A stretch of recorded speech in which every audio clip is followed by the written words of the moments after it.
هل كان للملك فاروق يد في مقتل الفنانة كاميليا؟ أهلا بيكم في كشف المستور مع نجوى ناجي.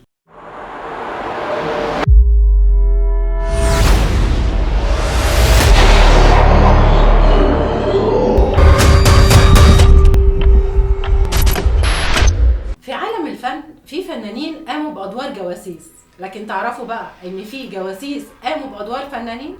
حكيم روحاني حضرتك، دي الجملة المشهورة للفنانة رائية إبراهيم في فيلم رصاصة في القلب مع الفنان محمد عبد الوهاب. حكيم روحاني حضرتك؟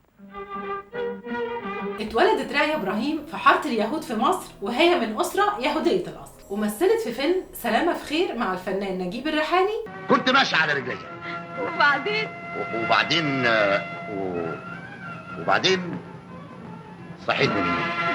يا سلام، حلم لذيذ. وبقت مطلوبة لأدوار البطولة في السينما المصرية، وعلى الرغم من إنها بقت نجمة كبيرة في القاهرة، لكن ولائها الأول والأخير كان لإسرائيل.